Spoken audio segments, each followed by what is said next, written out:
eres nadie, fueron las palabras crueles que Beatriz le lanzó. Sofía, con su uniforme sencillo de mesera, apenas levantó la mirada en aquel salón lujoso en el corazón de Polanco.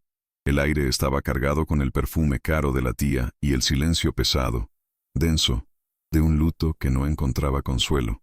La mansión era un palacio frío, y Sofía, una simple empleada traída de una cafetería de Coyoacán para una tarea imposible, acompañar a una joven heredera que estaba completamente rota por el dolor. La tía Beatriz la miraba de arriba a abajo, como si fuera un insecto, una mancha insignificante en su alfombra persa. La escena era un contraste brutal, de esos que calan los huesos. De un lado, la arrogancia de Beatriz, vestida de diseñador de pies a cabeza, con joyas que brillaban con frialdad. Del otro Sofía, con su delantal limpio pero gastado, cuyas manos estaban acostumbradas a servir cafecito y pan dulce, no a sostener copas de cristal cortado. La tía soltó una risita burlona, llena de veneno. Ella dijo, ¿tú, una simple mesera, va a entender el dolor de nuestra familia? No me hagas reír, muchacha. Seguro vienes por la lana, ¿verdad? Sofía permaneció callada, pero sus ojos, esos ojos tranquilos y observadores, lo registraban todo. Veían la rigidez en la postura de la tía, el gesto forzado de su sonrisa, pero Beatriz no tenía la menor idea de quién era realmente esa joven callada. No sabía que, detrás de esa humildad que ella tanto despreciaba, se escondía una mente entrenada, una inteligencia aguda capaz de ver exactamente lo que otros, cegados por el dinero y el poder, intentaban ocultar con desesperación. Antes de continuar con esta emocionante historia que te tocará el corazón, escríbeme abajo en los comentarios desde qué parte de nuestro querido México o del mundo nos estás escuchando. Quiero leerte. La historia comienza en dos Méxicos que, aunque comparten la misma ciudad, rara vez se tocan. Uno es el de Polanco, el de las mansiones silenciosas y los vidrios polarizados, donde vivía don Alejandro. Un magnate poderoso, un hombre acostumbrado a mover millones con una sola llamada, pero ahora caminaba como una sombra por sus propios pasillos. Su mirada estaba perdida. Sus trajes caros le quedaban grandes, devorado por una tristeza que no entendía. Desde que su esposa falleció, su mundo se había reducido a intentar, sin éxito, conectar con su única hija, Camila. El otro México era el de Coyoacán, vibrante y lleno de vida. El olor a esquites y café recién hecho flotaba en el aire de sus plazas coloniales. Ahí, en una cafetería bulliciosa, trabajaba Sofía García. Ella servía mesas con una calma que parecía fuera de lugar en medio del ajetreo. Era observadora. Mientras limpiaba tazas, escuchaba las conversaciones. Notaba los gestos no dichos. Nadie sabía que esa joven, de mirada serena y uniforme sencillo, pasaba sus noches devorando libros de psicología, estudiando la mente humana, fascinada por los patrones ocultos del comportamiento. Fue en esa cafetería donde don Alejandro la vio. Él estaba ahogándose en su dolor, incapaz de manejar la furia de su hija, y la paciencia de Sofía, la forma en que manejó a un cliente difícil, le pareció un milagro. Desesperado, le hizo una oferta impensable. La contrató, no como empleada, sino como una especie de dama de compañía para Camila. Esperando que esa calma fuera contagiosa, le ofreció una cantidad de lana que Sofía tardaría años en ganar, solo para que estuviera allí, en la mansión de Polanco. Camila era el epicentro del dolor, una joven apenas saliendo de la niñez, pálida, con los ojos siempre hinchados de llorar o encendidos de rabia. Se había construido una fortaleza de furia para mantener a todos lejos, especialmente a su padre, a quien culpaba en silencio. Usaba el sarcasmo como armadura y el silencio como castigo.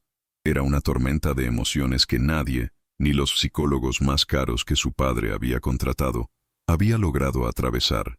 La tía Beatriz, cuñada de don Alejandro, se había mudado a la mansión supuestamente para apoyar a la familia en su duelo. Pero desde el momento en que Sofía cruzó el umbral, Beatriz vio en ella una amenaza. Beatriz era una mujer impecable, de sonrisa falsa y palabras afiladas. Creía que su apellido y su cuenta bancaria la hacían superior a cualquiera. Ella era la que realmente manejaba la casa, aprovechando la devastación de su cuñado. El primer encuentro fue una humillación calculada. Beatriz reunió a Sofía y a Camila en la biblioteca, un cuarto frío lleno de libros que nadie leía. La tía miró a Sofía y le dijo con un desprecio que apenas intentaba ocultar: «Mira, Camila, tu padre nos trajo una nueva niñera, una mesera de Coyoacán. ¿Qué nos vas a enseñar tú, mija? ¿A preparar café?». Camila solo observaba con los brazos cruzados, disfrutando del drama, mientras la tía continuaba su ataque. Beatriz se acercó a Sofía, casi invadiendo su espacio. «En esta casa», dijo en voz baja pero cortante, «valoramos la discreción, pero sobre todo, valoramos el linaje. Hay dolores, querida, que una persona como tú jamás podría comprender. Esta no es una fonda. Aquí no se trata de sonrisas falsas. Se trata de una tragedia real». La palabra tragedia la pronunció con un énfasis teatral, como si ella fuera la dueña de ese dolor. Sofía simplemente asintió, respondiendo con una humildad que Beatriz confundió con debilidad. Ella dijo: «Estoy aquí para ayudar a Camila, señora, como me pidió don Alejandro». Esta respuesta firme, aunque respetuosa, pareció enfurecer aún más a la tía. «¿Ayudar? Tú estás aquí por la lana, como todas. No te equivoques. Eres una empleada. Ahora, ve que te den un uniforme adecuado. No puedes andar por la casa con esa ropa». La injusticia de la escena era palpable. Sofía, que había sido contratada por su calma única, era tratada como una sirvienta inferior, no solo por su trabajo, sino por su origen humilde. Beatriz la estaba poniendo en su lugar desde el primer minuto. ¿Y tú? ¿Qué habrías hecho en su lugar? ¿Te habrías dado la vuelta y te habrías ido? ¿O te habrías quedado a pesar de la humillación? Cuéntamelo en los comentarios. Quiero saber tu opinión.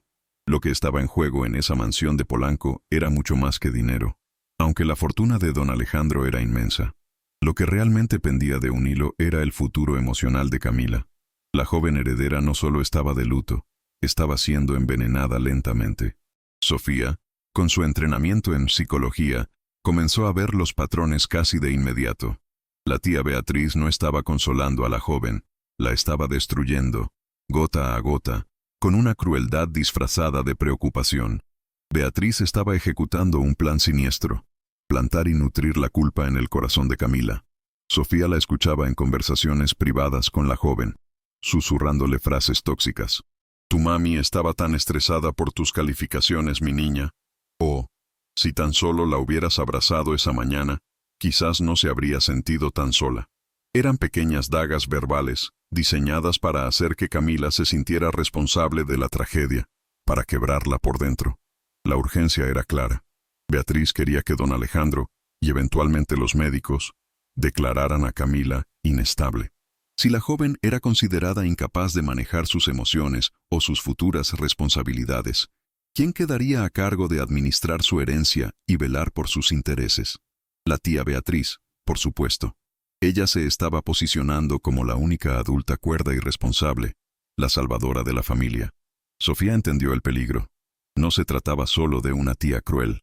Era un abuso emocional calculado.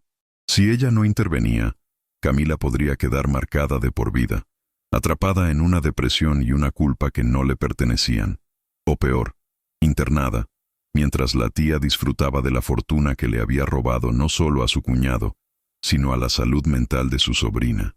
Para Sofía, el riesgo era enorme. Ella no era nadie en esa casa. Era la mesera, la intrusa.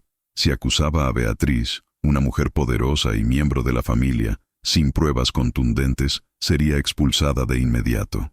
Don Alejandro, en su dolor, era ciego a la manipulación de su cuñada. Sofía arriesgaba no solo su nuevo y lucrativo empleo, sino también su reputación, siendo acusada de inventar chismes para causar problemas. Estaba sola contra una enemiga muy peligrosa. Sofía comenzó su trabajo, pero no como una acompañante, sino como una observadora silenciosa. En lugar de forzar a Camila a hablar, simplemente la observaba. Veía cómo la joven heredera se sentaba horas en el jardín de la mansión de Polanco, arrancando pétalos de las rosas más caras, no con tristeza, sino con una furia fría y controlada. La tía Beatriz le susurraba a don Alejandro: «Mírala, está cada día peor.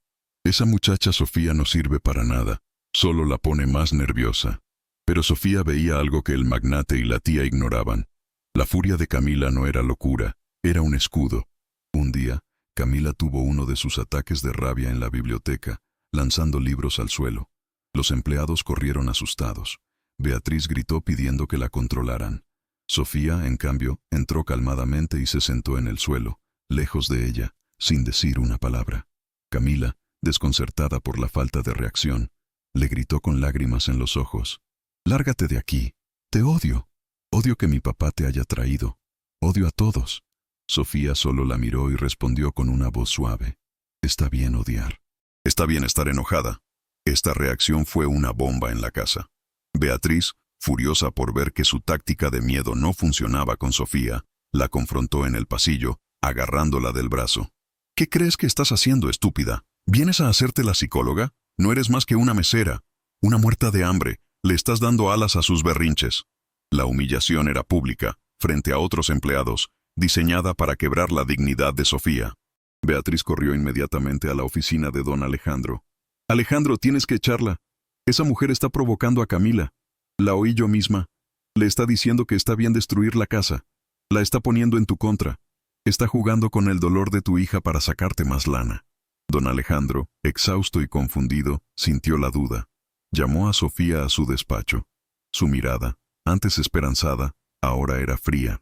«¿Es verdad que la estás alentando? ¿Qué clase de juego estás jugando en mi casa?»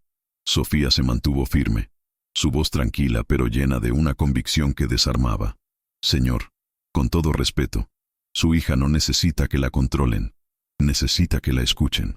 Lo que usted ve como un berrinche, yo veo como la única forma que ella tiene de gritar su dolor. Ella no está enojada con usted, está aterrada. Y la tía Beatriz, ella no está ayudando, la está hundiendo más en la culpa». Fue una acusación directa, aunque velada, y el aire en la oficina se volvió eléctrico. Beatriz, que estaba presente, soltó una carcajada que sonó falsa. «Insolente. ¿Ahora resulta que la mesera sabe más que toda la familia? Alejandro, es evidente que te quiere manipular. Yo he sacrificado meses cuidando de tu hija, y esta aparecida viene a acusarme». Don Alejandro, atrapado entre la lealtad a su cuñada y la extraña calma de Sofía, le dio una advertencia. «Sofía, entiendo tu método, pero ten cuidado.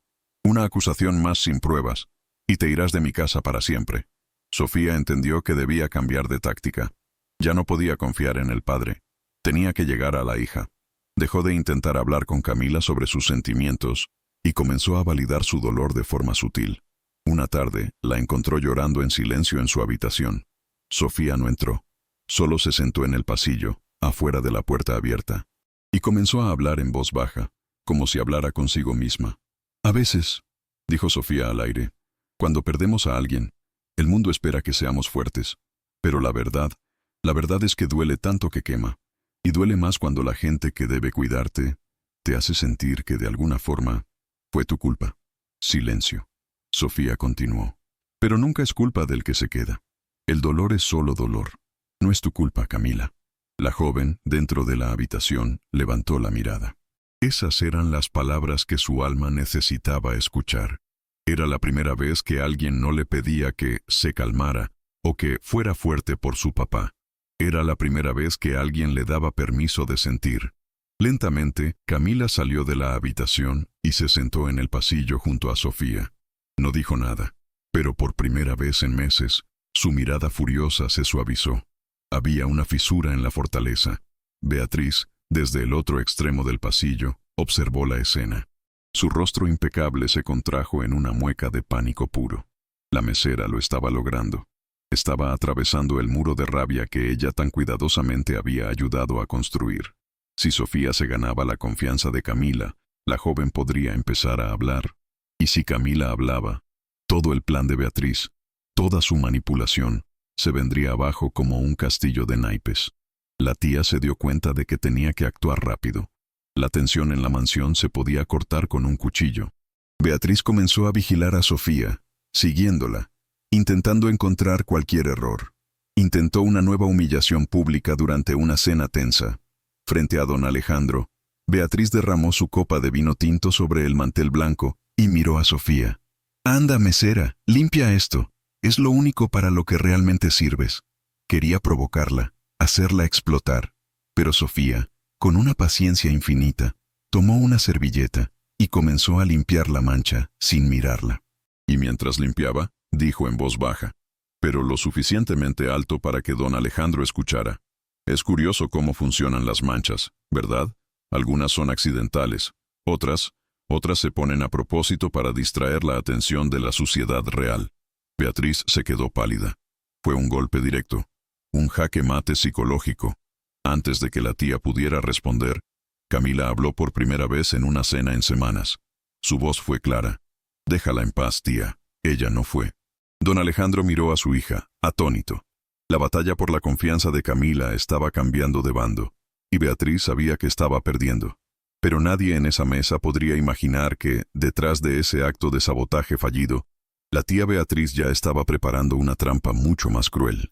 Una trampa final diseñada no solo para humillar a Sofía, sino para destruirla por completo. Lo que viene te va a sorprender. Así que deja tu like y suscríbete para no perderte ninguna de nuestras emocionantes historias. Viendo que su influencia sobre Camila se desvanecía, Beatriz supo que solo le quedaba una carta, la más sucia de todas. Una mañana la mansión de Polanco despertó con un grito desgarrador. Era Beatriz, de pie en el vestidor de la difunta esposa de Alejandro, con el rostro descompuesto por una falsa angustia. «No puede ser. No está. El collar de esmeraldas, el favorito de mi hermana, ha desaparecido». El caos se desató.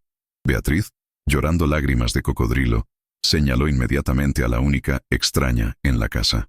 «Fue ella, la mesera», gritó Beatriz, con una convicción que helaba la sangre. «Desde que llegó esa mujer, las cosas se han perdido. Alejandro, tienes que creerme». Don Alejandro, pálido por la mención de la joya, miró a Sofía con una duda terrible. Sofía negó con calma, pero su palabra valía muy poco. «Registren sus cosas», ordenó Beatriz a los guardias de seguridad. «Revisen esa bolsa barata que trae». El guardia, obedeciendo a Beatriz, vació la humilde mochila de Sofía sobre una mesa de mármol. Cayeron un par de libros de psicología, una libreta de apuntes, un termo de cafecito y, al final, brillando con una luz verde y acusadora, el espectacular collar de esmeraldas. La habitación quedó en silencio. Beatriz soltó un jadeo teatral, señalando la joya. «Ahí está. Ladrona. Te lo dije, Alejandro. Una vil ratera. Solo vino a robarnos. A robarle a mi hermana muerta». La evidencia era irrefutable. Don Alejandro cerró los ojos.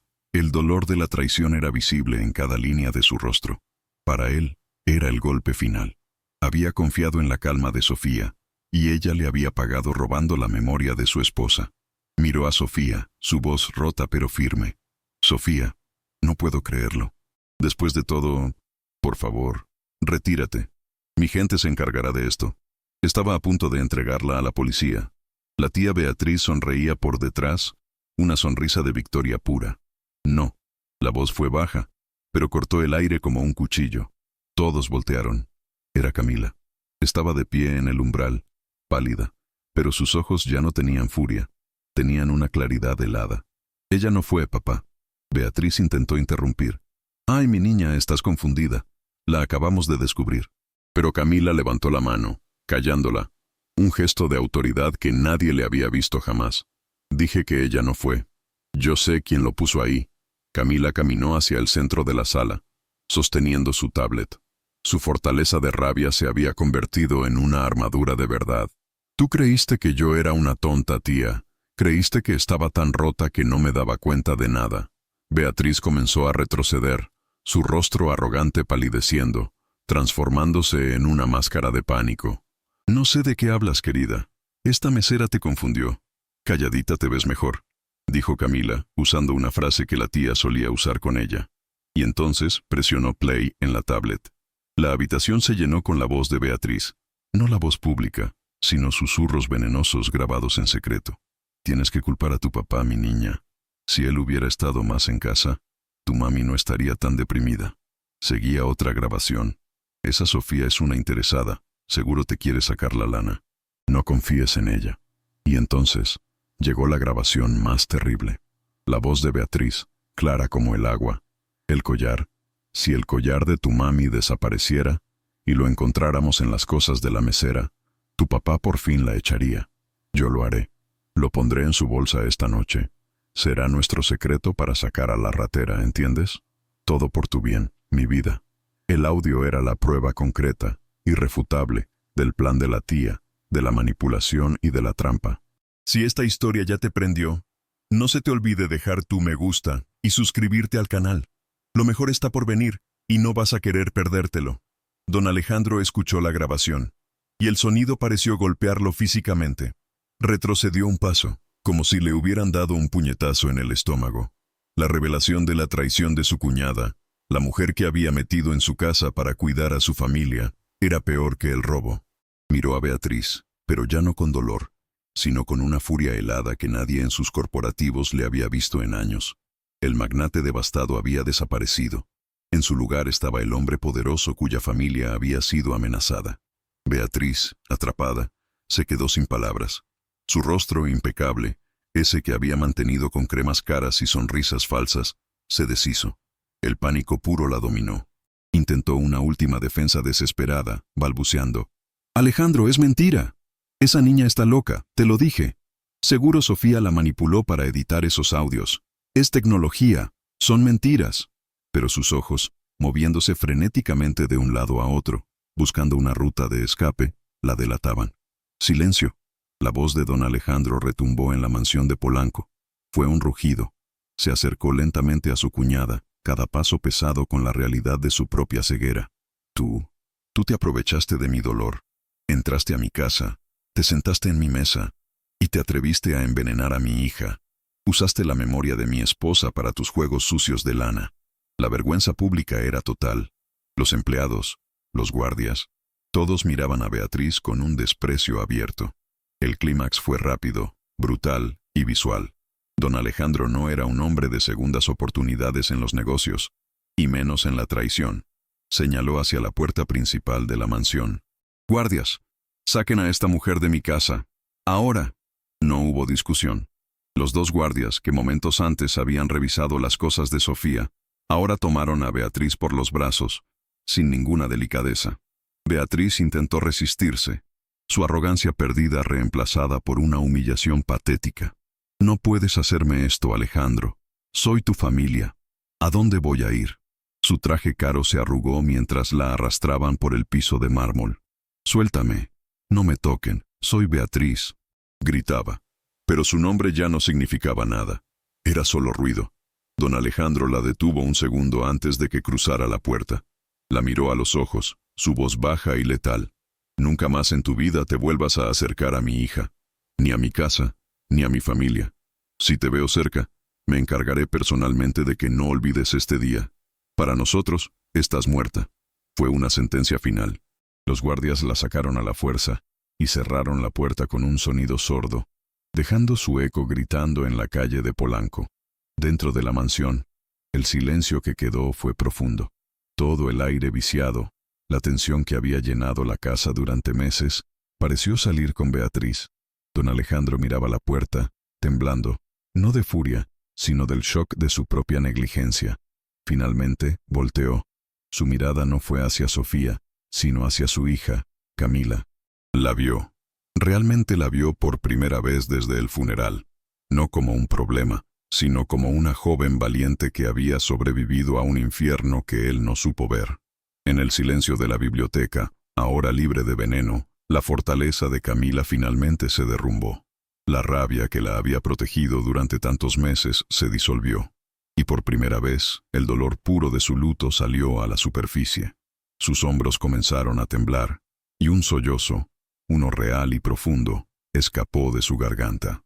Don Alejandro, viendo la vulnerabilidad de su hija, sintió cómo su propio corazón se rompía. Cruzó la habitación y, torpemente, la rodeó con sus brazos.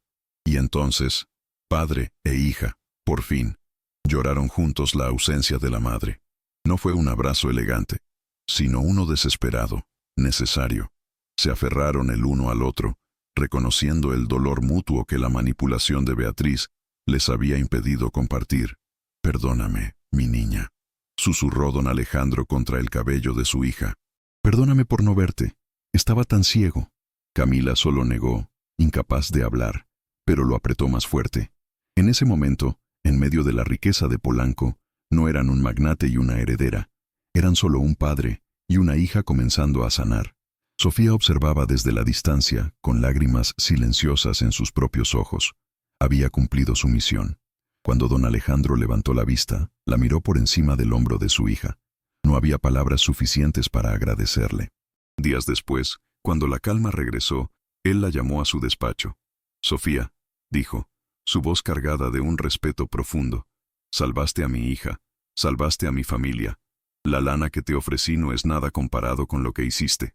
Él le extendió un cheque. Era una suma considerable, suficiente para cambiar su vida. Pero Sofía lo rechazó suavemente. «Señor, yo no lo hice por la lana. Lo hice porque reconocí el dolor. Lo único que le pido es que la escuche. Ella lo necesita más que a nada». Don Alejandro, conmovido por su integridad, rompió el cheque. «Entonces haré algo mejor», dijo. Se comprometió a financiar íntegramente todos sus estudios de psicología en la mejor universidad. «El mundo», le dijo, «necesita más gente que sepa ver el corazón, y no solo la apariencia». Ese día, en esa mansión fría, todos aprendieron una lección profunda. Aprendieron que el dolor, cuando no se comprende, se transforma en rabia, en un escudo que lastima a quienes más amamos. Pero la empatía verdadera, esa que viene de un corazón humilde que sabe escuchar, es la única herramienta capaz de desarmar la culpa y exponer la ganancia que se esconde en las sombras del luto. La verdadera inteligencia no es la que calcula la lana o planea la trampa. Es la que sabe ver el alma detrás de los ojos furiosos. Sofía regresó a su vida, pero ahora como estudiante, sabiendo que su habilidad para entender la mente humana era su mayor fortaleza. Y Camila y su padre, aunque la herida seguía ahí, ahora la enfrentaban juntos, hablando, recordando y por fin sanando. ¿Y tú? ¿Qué enseñanza te deja esta historia? Escríbelo en los comentarios, quiero leer tu reflexión. Si esta historia te conmovió el corazón y te hizo pensar, compártela con alguien que también necesite escuchar este mensaje de humildad y justicia.